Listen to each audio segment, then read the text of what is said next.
Have you ever thought about building your own cargo trailer and what is the ins and outs and all the pitfalls of doing it yourself? Well, I'm going to try to help you out with a little bit of that today. So stick with me. I'm going to give you some pros and some cons and some lessons learned.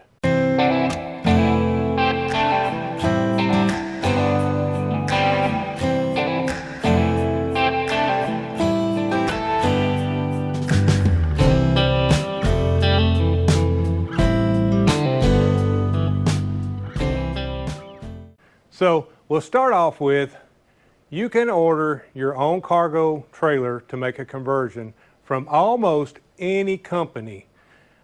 I don't know of one, and I've heard a lot of different people order trailers from different companies, and I can't remember one that I had somebody tell me, yeah, they wouldn't do it.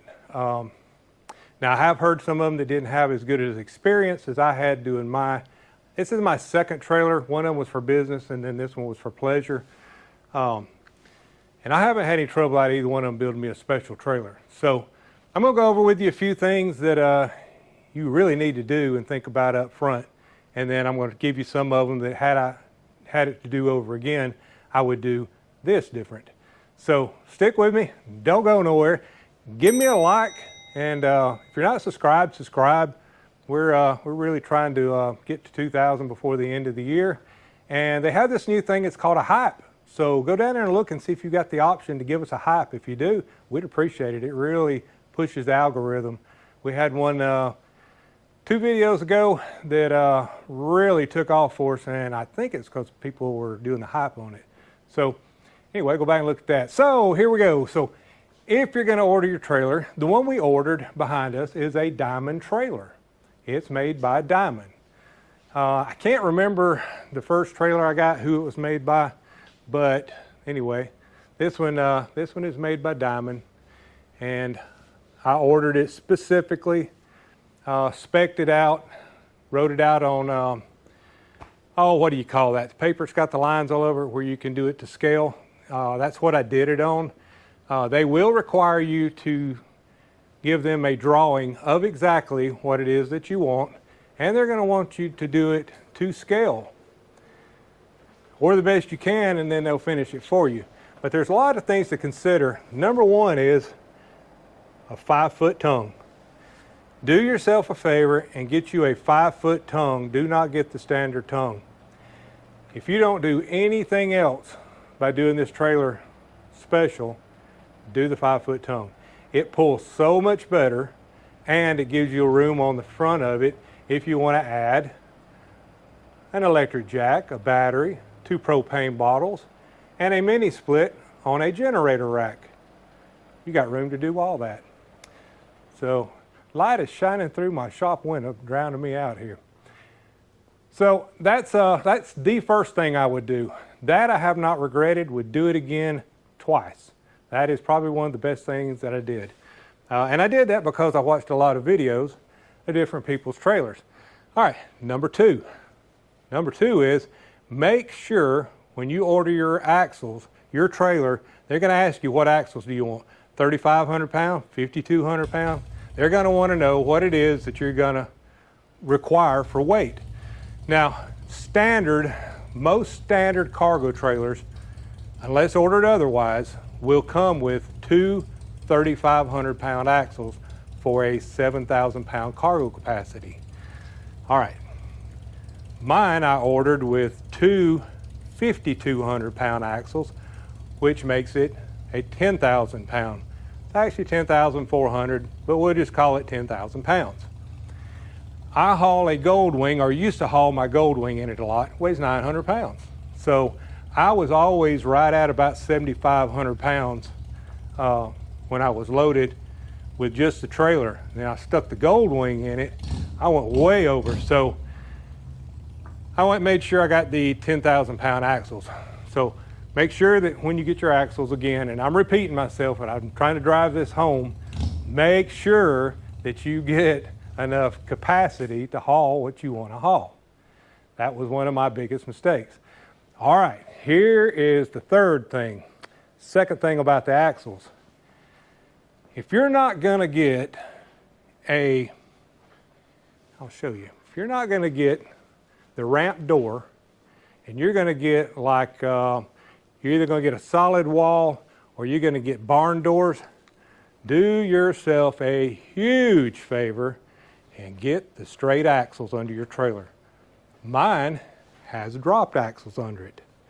And you can see I'm 11 inches at the back off the ground when it's level, 11 inches. That may seem like a lot, and it is going down the highway, going in and out of truck stops, that kind of stuff, no problems. Some of these campgrounds, it can be a problem. I have drugged the back of my trailer one time in almost 4 years, but I'm super careful about where I go. I try to look at where I'm going before I put it in there and figure out the best way to do it. But had I went with straight axles, I would have been about 8 inches, I don't know, 8, 10 inches off the ground higher and would have had plenty. And a lot of the guys that I know that have built these, I always wondered why they went with a straight axle. Now I know. So if I had to do over, yeah, I'd go with a straight axle. Now, I don't know if you can get a ramp door and a straight axle and still not have a terrible angle to try to get in and out, like with a motorcycle or ATV, or you probably can. And that brings me to the next thing. If you order these without a ramp door, you can get a standard flat floor from front to back. If you order it with a ramp, you are going to get a beaver tail, which is an angled floor in the back of it. And that's so when you come up the ramp that the floor is kind of angled, it makes it easy to get in and out of. I have changed mine. If you go back in my library, you'll see a month or two ago where I removed the beaver tail. Mine now is flat inside. I can let my ramp down, and there's about a 3-inch height difference going from the ramp up into the floor. Still not a big deal. My gold wing will come up over that and clear that 3. I think it's 3¼ inches is what it actually turned out to be. But it'll still clear that, so it's not a big deal. We do use our ramp door, especially when we camp around rivers and stuff at Corps of Engineers. We make a deck out of it, put our chairs on it, and go out and sit on them and watch the tugboats and stuff. So again, it's all personal preference. I'm just telling you what I did and the reason I did the things the reasons I did it. Now, another thing you can do is you can order these trailers with the windows in them. They will put your windows in whatever size you want them, wherever you want them. They will even put access doors like these up here in the front end for you. All right, looking back, here's your pros and cons. Looking back, I had them put these windows, one on each side in. I knew exactly where that window needed to be and where I wanted it. All the rest of these, I was never sure exactly where I wanted it or if I wanted it. So I chose to just have them put them in. Now I will tell you this, and I don't know if this is all manufacturers, and I'm not beating on Diamond. I'm just telling you, I had them put them 2 windows in, and the first day it rained, they leaked. I had to take them out, reseal them because they forgot to seal them. So if you have windows put in, do yourself a favor and check them, because somehow or another it got missed. I don't know if it was a Monday and they were still hung over, or if it's Friday and they're just ready to get out of there, but somehow or another they missed it. All right, the other ones I put in myself. You're going to take these trailers apart to insulate them anyway. Well, most of you are. And that's the time, if you're going to put windows in after you got it and you want to do it yourself, that's the time to do it. Because you can weld cross members in or however you want to fix them. Now, another thing is the window and the door. I did not order it with a window and the door. We had decided we did not want a window in our door. We just didn't want it. Well, mistake there too. So it's really convenient if somebody comes to your door and knocks on the door to be able to see who's at your door before you open it. So we put a window in it, and we're glad we did now. And that was another one. We did it ourselves. If you want to see how I did it, go back in our library. There is a video of me putting that door window in. In fact, there's a video of me doing the escape window on this other side. I was trying to remember which one it was I did. But yeah, it's this other one over here. The escape window. Put that in, and I put the front doors on both sides. And that up there is where I keep my water purifier, the water lines, 30 amp cord goes in there.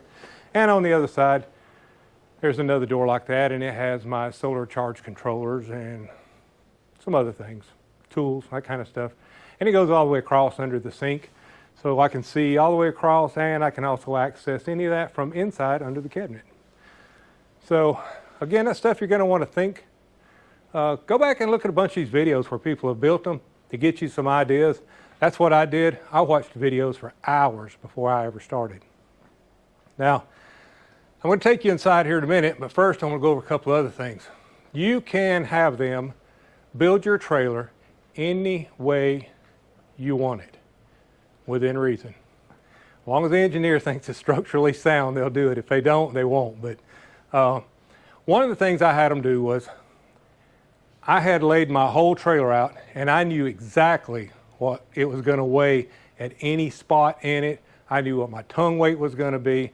Now, if you don't know how to do all that and not comfortable with it, you might want to watch some videos of somebody doing it and explaining how they did it. I'll tell you briefly how I did it, but I don't want to bore you. But you can go to any manufacturer's site, refrigerator, microwave, coffee pot. I don't care what it is you're putting in that trailer. Go to their website and look up the dimensions and the specs. Not only will it tell you what the exact dimensions is, so you can lay it out, it's going to tell you what it weighs. So now you can take all of those figures and figure out how much weight you're going to have in front of your axles, how much you're going to have on your tongue. But that's because I weighed everything down to the boards I used in it, down to the countertop that was in it.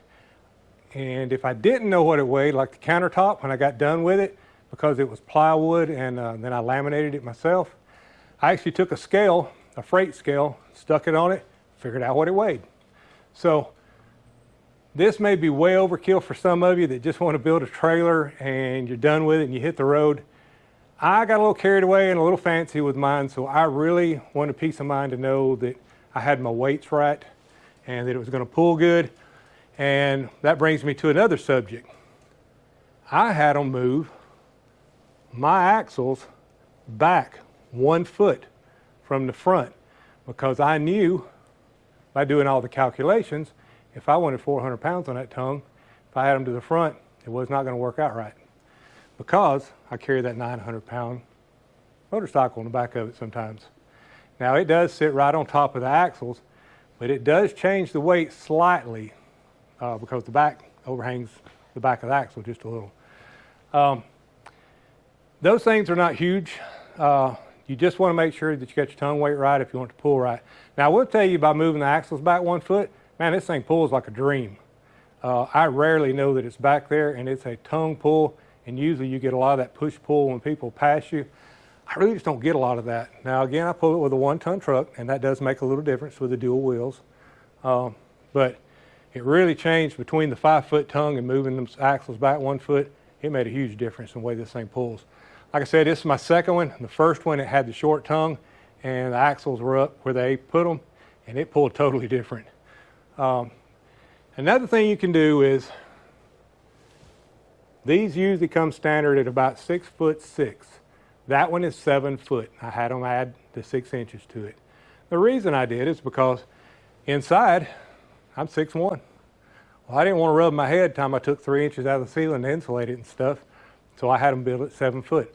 The other thing was, I wanted them to go at the top, up here, where you can see where I mounted all my solar stuff, right? And go back and watch that video. You can see how I did all this. That's really interesting. But typically, these trailers come up here. They have vertical studs, and then it'll have an angle iron around it welded to the top of it. I had them lay an extra tube on top of mine. I think it's a 2-inch tube, and like a 1.5 by 2 inch, and it stood up on its end for the vertical side to be the longest. But I had them added over to it because I wanted to be able to mount my brackets to the tubes. I got one in the upright vertical and I got another one in the top. But I wanted it to be significant to where it would hold all that weight and the wind resistance and the beating and the banging, and I wanted it to hold all that. I've been very pleased. Nothing's ever gotten loose. Never had any problems with it so far. It's been on there a little over 3 years. Again, you want to go back and look at the videos, it's on the channel. Just go back and look at them. Now, we have added different things like bicycle rack. These cargos do not come with receivers built into them. There is a video of how I did that. I had a friend that did it to his. He sent me the specs of how to do it. Had my welding guy build me the piece for it. Works out great. All right, another thing is, on this side, with it being 7 foot, and you can see it goes all the way to the top. And again, another reason why I wanted the extra tube up there is that is a 20-foot canopy that came off of a regular RV. That's what size you'll get off the regular RV. So if you get you a 6.5 foot cargo trailer and you're going to put one off of a wrecked RV where I got mine from, it's not going to fit. You'll have to do some serious modifications to make that work, and I honestly don't know how you do it. But a 7-foot trailer, yeah, it works out perfect. It mounts at the bottom and the bottom rail, and then it mounts at the top and the top rail. Again, it's 20 foot. So, all right, another thing you can do is you can order these with this square door, or you can order these with a actual camper door that's got the rounded top on it. You open it up, it's got a screen door on them. Mine does not. Mine is a 3-foot wide door. I did that because any of you that's watched our channel long enough knows that Kathy has mobility problems. In fact, when we first built this trailer, the reason I built this trailer with the ramp on it was because she was in an electric wheelchair and she rode up and down the ramp that was back here. Now, I told you guys that I fixed the dovetail that was in here, the beaver tail, dovetail. It is flat back here now. That is so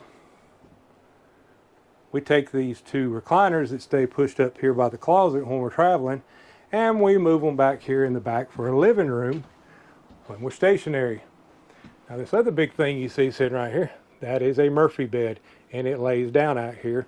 So we push the recliners up here at night, let the bed down. During the day, bed goes up, recliners go back, or the ramp door goes down, recliners goes out there, and you watch tugboats go by. Pretty nice. All right, so this is the window I put in, which is the emergency window. And again, I did it after I did it myself. Not a big deal. If you're doing DIY stuff, you can handle it. It's not a big deal. Now the ones I did have put in is these windows right here, and you can see I already had it planned out. I knew what I was going to do here with the shelf, and then I got more storage here. And down in the bottom, I've got, this is my lithium batteries, a shoe drawer, and this is where we keep all of our pillows and stuff whenever we're traveling. This one's different. It's the dog pillow. We throw it on the floor and the dogs lay on it. We got 3 little dogs. Again, if you guys watch us very often, you know who they are. Fred, Gracie, and Barkley. Oh, and we got Callie the cat, and Callie the cat, she lives right there. She got a little bed goes in there. All right, back to what I was talking about the height thing. All right, I'm 6'1", and you can see there is a little bit of space right there. And there is 3 inches of insulation in the top of this. And then I put a 1 by 1.5 boards. And then I put the luan up, and then I put this other strip across it. And I can't remember what these are called. Got them Home Depot. Super lightweight. I tried to keep the weight in mind when I was building this. Super lightweight. This stuff on the wall, it's foam. It helps insulate. It looks nice in here. There's a recent video about me doing some of this. So if you're interested in that, go look at it. It looks really nice. And like I said, we got carried away. I did a fireplace. This trailer's got a full bathroom, counting a residential bathtub and shower and a regular full-size porcelain toilet like for the newer style motorhomes and trailers. So this on the wall, this is my propane on-demand water heater. And if you look right up here at the top, this is a hole for the vent where the heat comes out. Now this is a metal plate that I put in here to protect the top. And the max air vent, when it's running, when this is on, it pulls any heat and any fumes out. Works perfect. Does not get too hot. You can see it's never melted anything. So it works out perfect. So again, these are all things that you're going to have to figure out. What do you want in your trailer? It's yours. Make it for you. You go to these RV dealerships and they're always talking about, well, we have this floor plan and this floor plan. Make your own floor plan. This is the plan that works for us. And that's the plan that's going to work for you. So here's the kitchen up front. And like I said, that's why I moved the axles. You can see why I had to weigh the countertop, because it's custom made. I custom made it out of plywood and the Formica top on it. And of course I knew what every cabinet, I knew what the refrigerator was. You know what all of it weighs. And then you just kind of have to scale it out. Now, I'll let you guys in. I said there's pros and cons. We did a mini split on here. And when we first did the mini split, it was right there on that wall. We have since made a kind of like a wine cabinet out of it. Got glasses hanging in it and stuff. But the problem was we spend the majority of our time back here. So this is our living room, bedroom. This is where we want to be the most comfortable. So what we decided was I would change where the air handler was at. And I relocated it to back here. Now for us, it works perfect because we put a small fan right here that blows down there, or we just turn the max air fan on real low and it pulls the air down the hallway, and it either heats it or cools it depending on what season you're in up toward the front, and it works perfect. So again, try to think these out when you first start, because later it becomes pretty hard to move that kind of stuff, but it has worked out so much better for us since we've done it. So that's another thing. If you build your own trailer, you know where every screw went, you know where every wire's at. So you can change these if you have to, but that was quite a job, I got to tell you, to move it from the front to the back. But it's your trailer, build it like you want to. So the TV's on a swivel, it pulls around. We can sit over here in our recliners at night and watch TV. And rainy day, you can watch TV. And then go look up our solar stuff. This is a fully self-contained trailer, and I can run it off grid on the boondock as long as I want to run it. We'll leave it sitting out here in the parking lot when it's not in the shop, and sun charges it up during the day, and the batteries are always topped off at 100% before the end of the day, and then it just runs all night and rinse and repeat.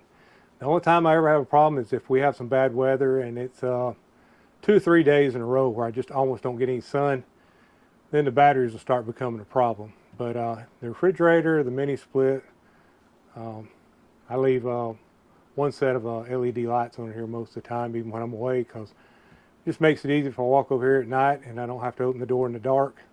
I can go ahead and see, because I'm getting older and I stumble over stuff, and I don't want to do that anymore. But that's it's kind of a quick talk about buying your own trailer and speccing your own trailer. Like I said, I've never run into any dealership or heard of one yet that would not build you a spec trailer. In fact, we got a friend that just had one done, and they didn't give me any trouble at all. He told him what he wanted, and that's what he got. Hey, they got these trailers now up here on the back. They got this little, I don't know what you call it, a spoiler comes off the back of it, and they got the lights and stuff under it. Man, wish they'd offered that when I was getting this one. I'd have got that. That's pretty nice. So I don't know if I've answered all your questions. Oh, one other thing. If I had to do over, I would do. We got what's called a semi-screwless side or exterior. And that's because it's got screws in it on the front and back of each panel. Now, you can get these that's got screws every 16 inches, every vertical rib in it. Mine, I ordered it with a semi, and it's just front and back of every sheet, 4 foot. They make these that are seamless. All you would see is where that vertical crack is. It would be a crack but no screws. The entire side is bonded to it. Mine is bonded to every one of them, but it has screws, then it's bonded, then it's bonded, and then it's got screws and it's bonded. I was afraid of that. I'd never seen any of them that was that didn't have screws in it, and the guy kept telling me, he said, you can get it with a screwless exterior on it, and they look really nice. Then he said the other option was to do it like I had this one done, and the comfort of it for me was just to have the screws in it. So looking back, I've had zero issues with bonding on here with it trying to come loose or anything. And man, they look so much nicer without the screws in them. So if I had it to do over, there would be no screws in it to kind of mess up the flow of the side of it for me. But that's just me. You do you, whatever works. Now it does cost more to have the, I can't forget what thickness this is, a 60 or 80 or something. I don't know. It's the really thick seamless material on the side of it. It's a sandwich. It's got aluminum on both sides and like some kind of gel or something on the inside of it, a rosin or something. Anyway, they're nice flat sheets. They cost more to do that than it does just a regular metal. But again, if you're doing this and you're going to do it like us and you're going to keep it and the plan is to have it long term and you can afford to do it, I recommend you do it this way and get the seamless or the screwless. It'll have seams, get screwless. But again, looking back, I'm just trying to tell you guys some of the mistakes that I made that I would change. If I go back and do straight axles eventually to pick it up, you can get different wheels. They will let you, they'll give you a selection of wheels. I opted for the aluminum wheels instead of the steel wheels. Costs a little more to get it. Looks nicer to me. That's what I was going for, was a nice look. Even the graphics, we used to own a graphics shop. We did our own graphics. But I just wanted mine to look more traditional. I wanted it homey. So that's what we built. Now, there's guys that get these trailers and they throw a mattress in them and a motorcycle and they go camping. And hey man, if you can do that, power to you. But I'm at the age to where I'm staying with Tom Bodette at the Motel 6, or I'm gonna have a nice camper, but it's gonna be one or the other. I'm not staying in a tent, and I ain't sleeping on a mattress on the floor. So that's just me. I hope this has helped some of you guys. If you got some questions, you can put them in the comments. I will try to answer them the best I can. And if there's something that I didn't cover enough that you'd like more information on, maybe you'd like a short video on it, I will come back out and do one for you. I tried to cover everything I could think of that was the pros and the cons, things I'd do different if I had it to do over again. There's a lot of videos about how I've done this trailer and how we use it, all the way up to mounting the tanks under it, how I did all that with the gray and black water and freshwater tanks and all that kind of stuff. It's all in our library, so go look at it. And if you really want an extensive library to go look at, go to I Ride Tiny House Adventures and see old Bill and Deb over there. They got over 200 walkthroughs. It's amazing. And that's where I got my inspiration when I started, was I found their channel. And man, they've got a ton of stuff over there, and that's where I got a lot of my ideas. So anyway, again, that's I Ride Tiny House Adventures. It's the only commercial I'm doing for you today, Bill. Bill's a nice guy. Anyway, go over and watch his stuff. All right, hope I covered everything for you and it made sense. This is kind of a quick impromptu video today. I was just walking around out here. We're getting ready to go to Texarkana to, in fact, we're going to meet up with Bill and Deb and a bunch of other folks. And I just got to thinking, man, I've had a bunch of people ask me in the past 6 months or so ago about stuff we did on our trailer. Why did we do it that way? Where did we order it from? Was it a good experience, a bad experience? Hey, if you guys had a good experience or a bad experience with a specific brand of trailer, put it on there and help everybody out, so you kind of stay away from the ones that you had a bad experience and go reward the ones that did a good job of helping you out and having a good experience getting your build done. I guess that's it for now. Until see you guys next time. I'll see you down the road. Bye.